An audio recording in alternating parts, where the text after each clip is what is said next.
It gives me great pleasure to welcome Kitty and John from the band Saint Agnes. Welcome, guys. Hey, Hey, how you okay. doing? I'm good. I'm good. Thank you. Yeah. Like I said before I hit record, obviously we're here to talk about your album. I'm just gonna tell you everyone that it's very good. Bloodsuckers, go. Find it now. It's out now. It's been out for a couple of weeks now. Is that right? Yes, yeah. It's 2 weeks now. Yeah, 2 weeks today. yeah. Yeah. Nice. Well, yeah. I just want to get like. I mean, I first sort of I'd heard of you guys before. The first time I saw you live was recently. Mhm, Saw you at Takedown Festival. I was there representing Total Rock. You mhm. played the Total Rock stage, Yeah, which was awesome. Totally, it was. I mean, I think I've got a bunch of videos and photos from it and stuff. But no, really enjoyed your set. I was like, I love crossover music where it's like metal and electronic music. mhm. Like that's one of my like. So you guys, Seething Akira, Wargasm, all that lot who like just introduced that kind of like kind of punky electronic music, if you will, Yeah, or anything, along those veins. And I've always loved that. Being a DJ, and I love playing rock music at the rock clubs, but I also love playing like drum and bass, electronic yeah, Yeah. music yeah, like that. And I love when it crosses over because it just makes my yeah, sets far more enjoyable for myself. Maybe not yeah. for the people listening, but far more enjoyable for myself. But yeah, you guys totally blew me away at that show. Thank you. Thank you. I really enjoyed your Prodigy cover as well. Yeah. Yeah. That's kind of been a main staple of the set since then. That's been a lot of fun. Nice. Are you planning on releasing that at all? Just out of Maybe. Maybe. Yeah, yeah, yeah, Cool. We'll talk about that in a bit. Uh, yeah. but yeah, like I said, your new album's out now. It's called Bloodsuckers. It's your second album. hmm First one was Welcome to Silvertown, which you hmm released 2019. Been, yeah. Yeah, I mean, 2019. It feels like a lifetime ago. it does. That's why I struggled to to kind of place the date because I was going to go, was it during lockdown? Was it before lockdown? Was it? Um, but yeah, I mean, that was a fantastic album, and you've released a whole bunch of singles in between that as well. Uh, Yeah, but we did that. The Silvertown album was like we actually wrote that in like Long time. 2017. Yeah. okay. And so yeah, like for us, those in between records, which is the Family Strange and Vampire, they formed more of the blueprint of where we are now, I think. And Silvertown was us kind of cutting our teeth and just kind of a way to get out of London. Yes. And Family Strange and Vampire were the ones that felt like sort of start of Saint Agnes proper, like where we are here, like for Bloodsuckers. Yeah. I mean, there's a definite evolution in sound between the two. Just sort of like just between two albums. Obviously, you had tracks in between, but I read in your press release you have one included with a video game that came out recently as well. Yeah. Yeah. I don't actually have that video game. I'm a huge video game like, hmm if you will, but I don't have that game and I really want it. So Yeah. Oh, That's actually. look good. Yeah. yeah. We, So how did that come about? I mean, it's Dead Island 2 for everyone that is listening. How did that like I know how like sort of sync works and stuff like that. Was it anything you had kind of like links with the developers or anything, or was it literally just through those channels? Yeah, I think it's someone who's like working on the game, was a big fan of the band and was just like, I really want to get a St. Agnes song. I think this song would be perfect for like that part of the game. Yeah. mhm. Um, and it's just a perfect fit. Like, and we didn't when we got like the synopsis of what the game was, it was like this is like a zombie Mm. slashing video game, hmm and your song is going to be used in like one of the end of like boss fights. hmm You Nice. can't say no. Yeah, and we were like, yeah, that's fucking perfect. Yeah. Go for it. Yeah. But obviously, like computer games obviously take a long time to develop because like we got that, we agreed to it ages ago. We'd forgotten about it. By the time it came out, we didn't, it was suddenly like out in the world. And we're kind of two releases beyond that song. So it's like obviously takes a long time from the original idea to coming out, but it's great that people are finding us in that way. We've had a lot of people Yeah, a lot like of discover people. the band through that game, which is great. It's really That's cool. amazing. Like I said, I've got the first Dead Island game and the sort of like other games they released in between, like the add-on packs and stuff. But yeah, the Yeah. second one I haven't got yet, so I have to wait for like Christmas or my birthday or something. Yeah. Yeah. Great. As you get older, the kids have to buy you games now. Yeah. Yeah, no, it's like that's amazing. I mean, I've had people on my show that have had people like songs in like the adverts for like Call of Duty and Mm. like various other games on that front, but never on the soundtrack itself, which is Yeah. amazing. and that's one of my dreams, or it was, to have like either in a major movie, like have it concluded with that, or a video game of some kind. And yeah, I mean, there's still time for myself, but it's it's amazing that it's happening with you guys, and such a like from what I gather, it's a very good game. Like the ratings are pretty good, and I feel like I really like when the game and the music choices, you know, like for want of a better word, sync up really organically, and it feels good because people who are playing that game are going to like our band, really, and that's like a perfect thing for us. And it also is cool because I've got a 20-year-old cousin, and I think he finally respects me. So that's been a nice feature. I think he finally understands what it is I do, or in a way that makes sense to him. Because, you know, he likes video games, so now that's been cool as well. Absolutely amazing. I love that. So yeah, I mean, bringing up to this album now that you've got out, Bloodsuckers, it's out on Spine Farm. Yeah, I mean, was your first album was out on Spine Farm as well, wasn't it? Or was it? Oh, was that your? Yeah, everything's been our own label up until this. Oh, okay, so how did the relationship with Spine Farm come about? So Spine Farm's A&R is a guy called Dante Benuto, who is just an absolute legend, like the rock and metal world, to be honest. He's like been around forever. And he started coming to our shows like really long time ago. Really, before we released Welcome to Silvertown. So, you know, like long time ago. And the relationship with Dante is just, I say relationship, it's a friendship, you know, it's developed since then, and to a place of like real mutual respect. And he's an amazing person, and I wouldn't have trusted this record to a major label if Dante hadn't been at the head of that label. Because, you know, we're very DIY, we've done everything ourselves. We released stuff on our own label.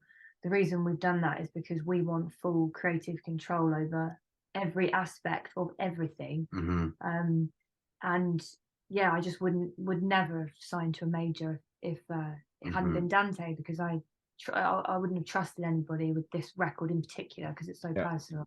So it's been absolutely like amazing working with a team like Spine Farm.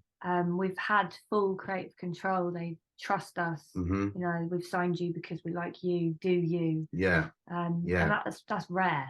You know, it's very rare. Not a normal situation. It's rare. And for us as like artists, like some people get into bands and they're happy to just kind of go, you know, where things take them, and that's what they get from the band. And if they get signed to a big label and the label like, we think you should do a video that looks like this and we're going to pick with this director, they're like, cool, amazing, sounds great. That's just our way. We would be a nightmare if we were in that situation, because we would be like, we don't like that, we don't want to do that, that's not what we envisaged. And people are like, but it's going to be big. And it's like, we don't care about big, we just care about what the art we want to make. And Spine Farm and Dante and the whole team there have really trusted us to just do our thing, and that's a dream situation for an artist. Nice. That is a name from the past for me, Dante. He was behind like signing Sixth and everything, wasn't he? And he edited Kerrang. He's really involved with like Ghost and Creeper, and he was really involved with Metallica in the early days. I mean, there's Pantera. There's very few acts of note that he hasn't had at least some hand kind of in their process, and it all comes because he's a genuine lover of music. And he is bold enough to go, well, I think this is great, so I think it should get pushed, rather than, oh, this is what the market wants right now. You know, he's just like, I think this is good, let's move it forward. And that's, again, more Dantes, please, you know. No, that's, like I say, that's amazing. That's a guy I remember chatting to him, it's probably 20 years ago now, about the same thing. He's an absolutely lovely guy, and like you say, very passionate about music, heavy music, and pushing that. I mean, we had discussions with him at some point, you know, not necessarily signings, but just sort of, you know, developmental questions and you know, and stuff like that. And it was no, it was really good, really helpful. He connected us with a few people. We sort of like, we did a lot of DIY stuff as well. We did like you guys produced ourselves, recorded, etc. written everything, and like even the videos were down to like our concepts. Yeah. And very very little input from the two labels that we had. One was it was more of a distribution deal, kind of just to get it out there. The second one was through a label called Anti-Culture, which had a little bit of, had its own things, but couldn't really market us. So we had to, like, take it upon ourselves to do everything. And then the third one, we started our own label and released that. So it's like, that route I can totally appreciate that you've had as well, and wanting to commit to your own vision, your own art. You've not compromised in that respect. Like if you wanted outside input, obviously you can, you'll take that, but it's still got to be your core concepts that through. We film and edit our own videos, everything. There's not like one bit of this band going out into the world that we haven't been kind of microscopically involved with, It's because, like, for us, that's the thing that's satisfying. That's what, our only metric is, like, do we love this thing? And maybe in the past, when we have like listened to outside things and thought, oh, we'll try this or maybe try that, because whoever thinks that might be important, it's not that it's like a bad suggestion, or it's not also like ends up being a good song or whatever, but we are just not, we're just not getting that satisfaction from it that we get when it's as undiluted us as possible.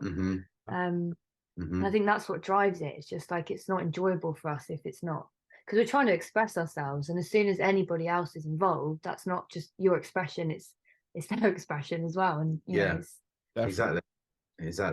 I mean, on this album, you do have you did work with Sean Braveen as well. It was just on one track, wasn't it? Like production. Yeah, Sean Bevan. We at the beginning of recording this album, we were coming from a really, really difficult emotional time, because Kitty had very recently and unexpectedly lost her mum, and it was like a kind of period of emotional turmoil. That we talked about, do we want to do this, and Kitty was like, no, I absolutely want to make a record, like, let's just go ahead. I want to capture or use the band and the art as a way to kind of like express myself and just get all of the grossness out, and everything.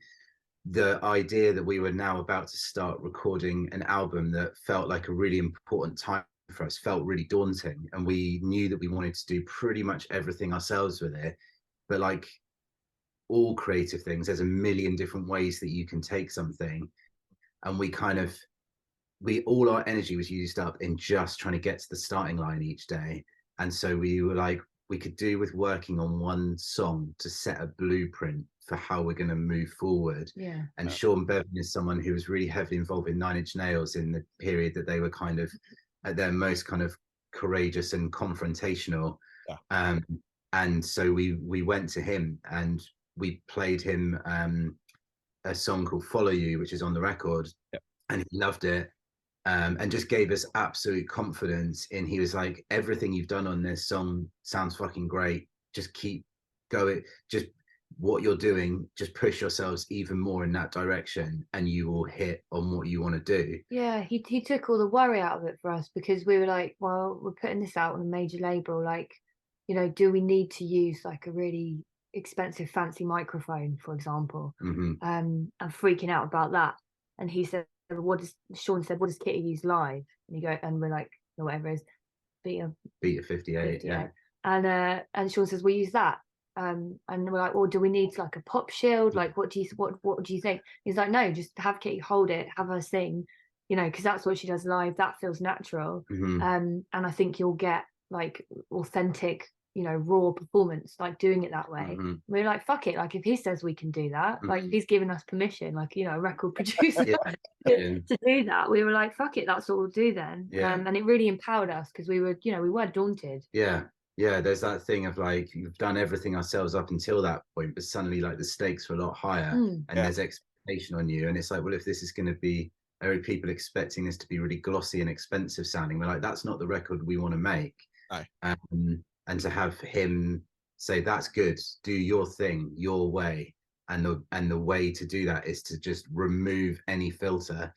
Yeah. So if Kitty feels weird stood in front of a £10,000 microphone with headphones on, being really calm and focused, don't do that. Yeah, he said like Trent Reznor doing Nine Inch Nails did the same thing, just a handheld mic in the control room, volume up really loud, and just go fucking crazy. And I deal with the sonic problems later, get the performance down, and that's what we did. And it meant Kitty could just fully emotionally engage with the track, like, and not have to worry about anything else. And you take it for like the warts and all thing it is. And so at the end of like a song like Animal, you can hear the microphone like hitting the wall, as Kitty was like in such a like chaotic headspace that she's like thrashing around singing it, and then just threw the mic across the room.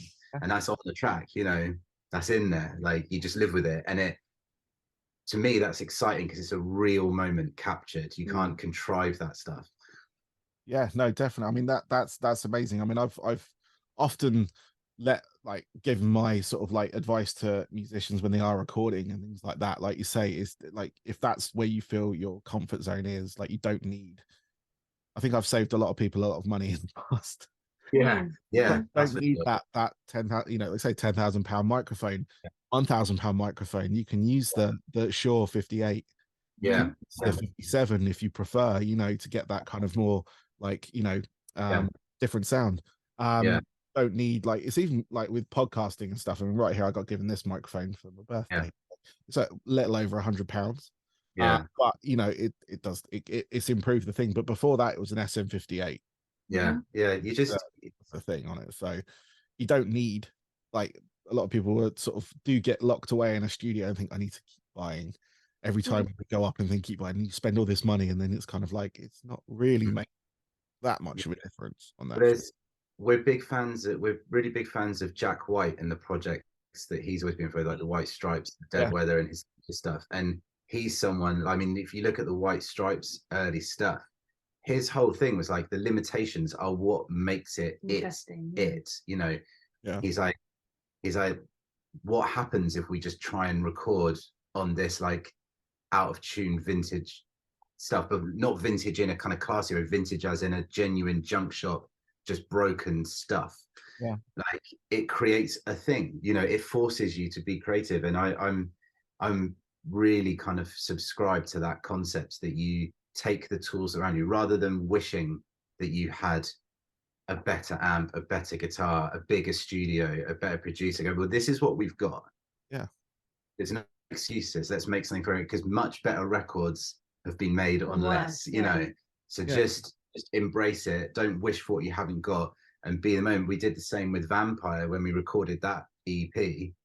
That was done during lockdown, and we were like, well, we could wait for lockdown to finish and get together and make a record. But we're like, no, let's write something and record something now, and see what the limitations SAINT AGNES during a pandemic sound like, you know, when we couldn't rehearse the songs and we had to, like, you know, turn up in the studio, and that was the first time we'd all seen each other in months, let alone like played the songs we were about to record. And it was interesting to us to be like, well, this is what that sounds like. That's what art is, you know. It's capturing like a moment, isn't it? A good artist will use the tools at hand, you know, to create something.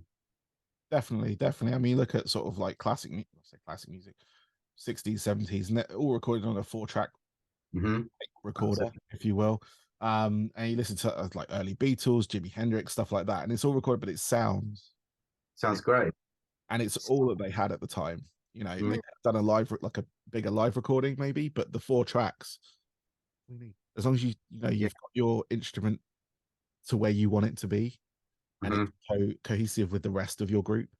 You've got to do the work before you get into the studio. Back then they had to be like immaculate, because there was no fixing anything. And I think that's something we definitely admire a lot, is like, do the work before you get to the point of like recording it. So that when you're doing it, you can throw yourself into the performance without kind of thinking about anything else. And a lot of those limitations, it's not just like, oh, okay, so sonically it's compromised, live with it. It's like, okay, no, it's going to be sonically compromised, so what can we do with it that's different, that's creative? So like, okay, so we've got this, like, I don't know, like those bands recording on 4-track. What happens if we try and do this thing? What happens if we put our finger on the tape as it's going round and slow it down and create something new out of it? I think, and 9 Inch Nails and Sean Bevan, that's what always attracted me to 9 Inch Nails, was with all of the tools at Trent Reznor's disposal to make incredibly hi-fi music. He made Downward Spiral that sounds like just a hellscape, you know, that is just so dirty and so uncompromising. And I love that. There's not one guitar sound, drum sound, or vocal sound that's conventional. Everything is always unusual, and I love that. Yeah, excellent. I mean, that's sort of like something I've gone through as well, of like because I was the DJ in the band, I've got the turntable behind me, but like just manipulating sound. Like, it could be anything from someone else's record to a battle record that DJs use for scratching and stuff like that. And just sort of, yeah, just utilizing those noises, those sounds, those, you know, droning noises or high pitched squeals and so on, and integrating that into the music and just making it, you know, making it yours, and just like say, using it basically as a piece of vinyl and that and then someone kind of like they got sound on it. But yeah, no, that's really cool. But you guys are I'm quite excited about the UK kind of like contingent of bands at the moment. You guys are part of this, along with I think I mentioned them earlier, Seething Akira, Nova Twins, Black Gold, Sleep Token, Wargasm, Trash Boat. There's a few bands kind of like that are gaining a lot of momentum. But what I love is it's being led by a bunch of British bands from back in, like, I'd say my day of being in, or even your day in Plastic Toys. The likes of like Enter Shikari, Bring Me the Horizon, Bullet for My Valentine, Skindred today releasing their album. And they're pulling. Do you feel that pull for those guys? Because I see this kind of like they're taking bands like yours out on tour with them. So I think they've got Black Gold going out with them. They had Wargasm with them, I think, recently. And like Shikari have had various bands on there, Bullet as well, stuff like that. And it just feels, because back in that, like back, I'll say 15, 20 years ago, I didn't feel that from the sort of bigger bands that we had at that point. Yeah, I think many heavy, like, there were classic metal bands, if you will, but I don't feel there were any, like, I think it was just we were creating our own path again. Yeah, I think a lot of it is down to the fact that bands are kind of curating their own supports more. I think 15, 20 years ago, it was really common to go and watch a headline band, and the opening band it was like they're from a different planet, like, let alone like a different genre. It was the mismatches that were thrown together were just insane. And it was because someone had made a decision that was didn't get it. They weren't part of the scene. They weren't part of the creative like process. I think a lot more like the bands are being asked, you know, who would you like to take out? Yeah, I think as well, like, you know, people don't really have a lot of money. We're, you know, going through this cost of living crisis. So if you're spending like, you know, a good amount of money on a ticket for a show, you know, for people that's a really big deal. And I think bands, you know, they now need to create a whole evening of entertainment so that, you know, people are getting their money's worth for their ticket, because it's, you know, it's a big deal for people to splash out, you know, what, like 50, 60, 70 quid on a ticket for these big shows. And I think the band feel responsibility to like provide like this whole, you know, great night's worth of entertainment that makes, you know, it's not just like thrown together. I think that's part of it as well. Yeah, definitely. I mean, there is definitely kind of like a sort of scene kind of like bubbling up and going like, and it's, I think from our point of view, we've always felt like perennial kind of like outsiders to everything. Like it's not something we're like choosing or anything. It's just, we are such control freaks about our creative output that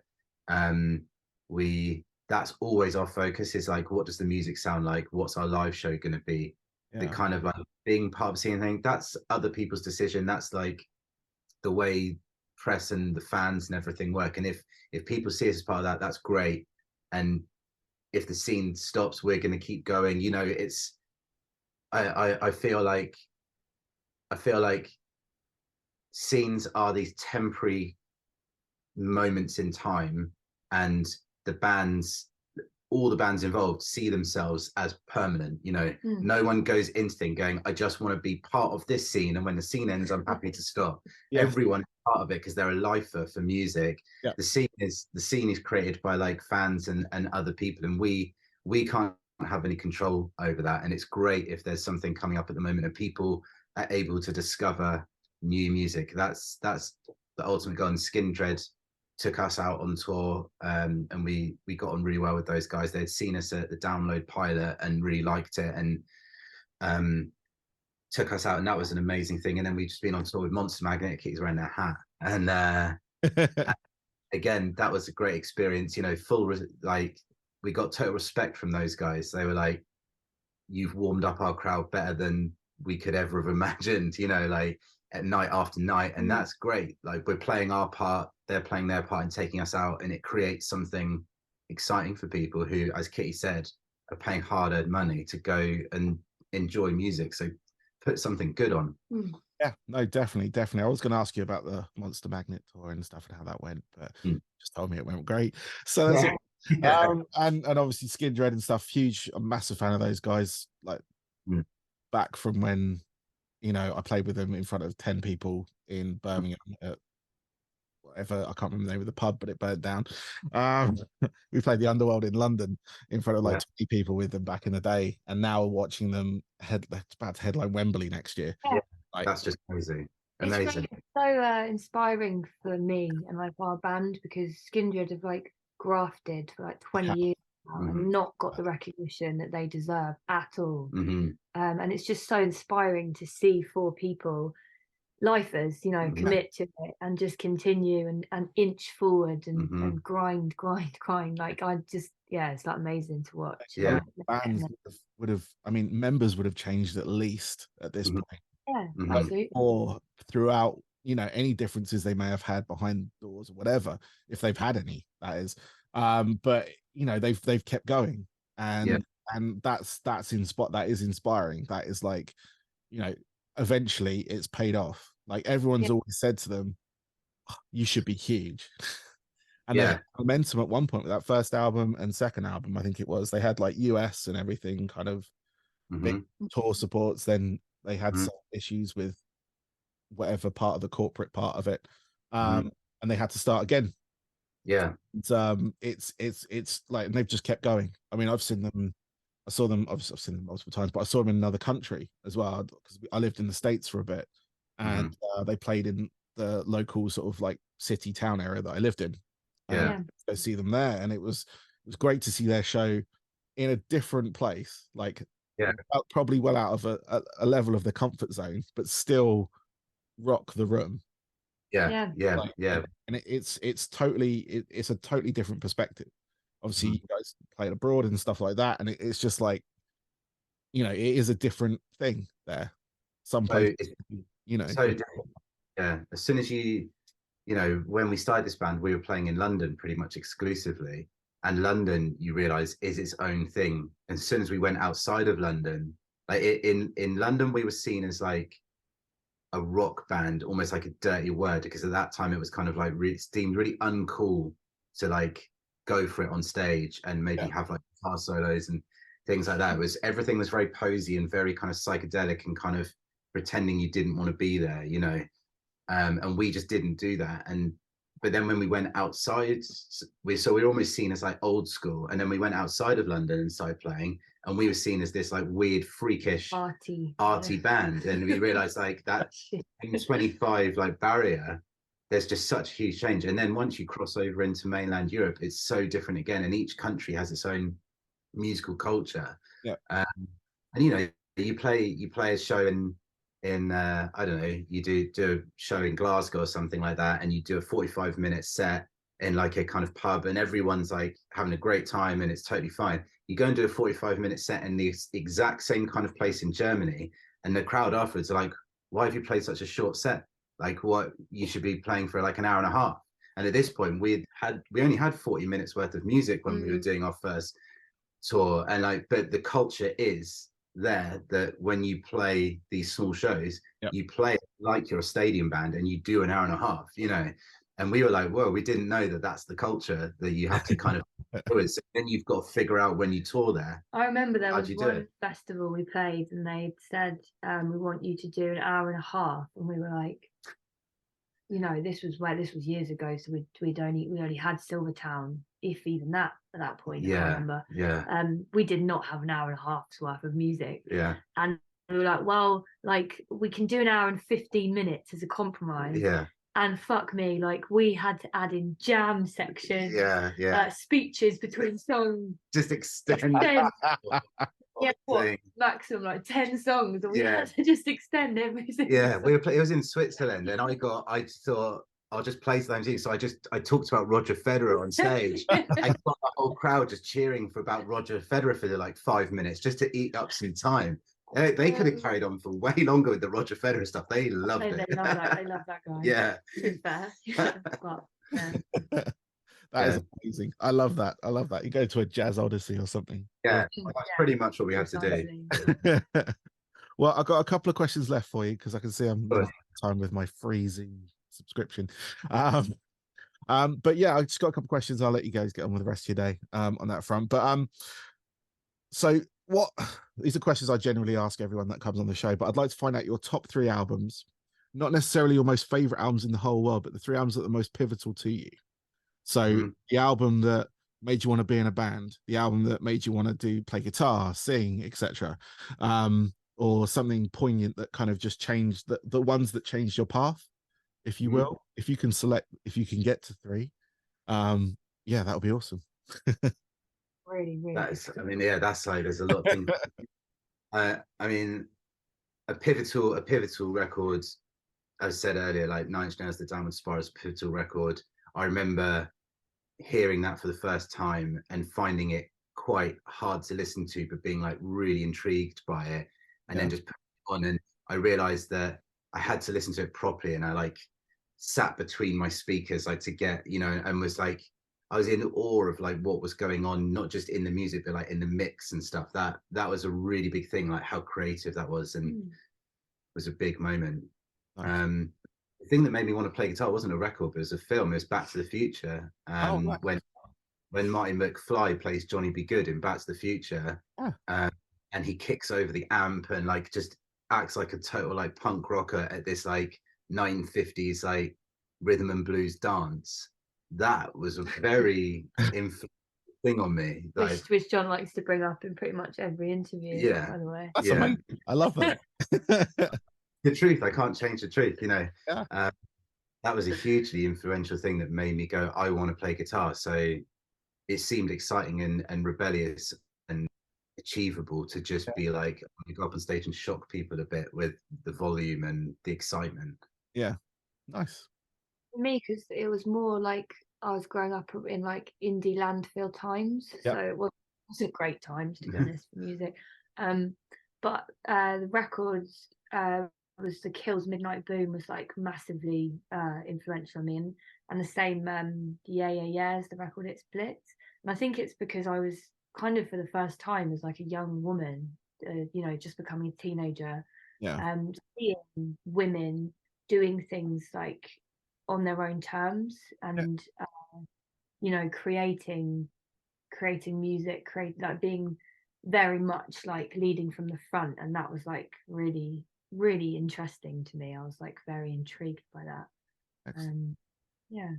Cool. Yeah, I think that's 3 records or 3 things. That's all right.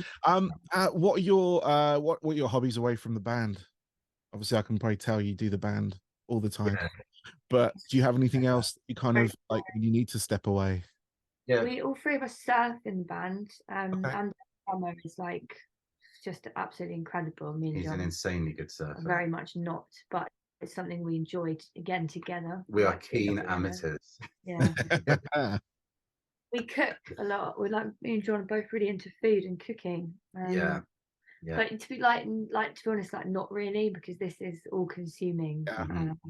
Don't really do anything else. It's those things are kind of like there's an escape in those that's kind of important to step away briefly. But it is all consuming. If we have free time, we just, as soon as we're not having to do a job related to the band, we're like, okay, cool, we've got time to write something now. So we'll write something. Nice. Cool. Well, John, Kitty, thank you very much. I really appreciate your time today. Good luck with the album. It's already out, people. Go find it on all the platforms. Yeah. Vinyl, CD, streaming. Yeah. Do you have a cassette, or have you not gone that far yet? I don't have a cassette. Cool. I'm taking, you've got t-shirts and everything as well, so people go buy stuff, support these bands, all that good stuff. But yeah, hopefully I'll catch you guys. I know we didn't get much time to speak about it, but I know you got some dates coming up in October, November. So Yeah, go to your website, look out for your tour. You're playing over Halloween and such, so I'm assuming there'll be nice horror-induced shows. Maybe. Yeah. We'll see. And hopefully you will release the Firestar Prodigy cover. Yeah, we'll see. I'll make any promises. Yeah. Well, if you do, I will certainly be playing it in the club and on the radio and stuff. So yeah, cool. All right, guys. Well, have a good rest of your day. And yeah, thank you very much again. Cheers, mate. Thank you very much. Cool.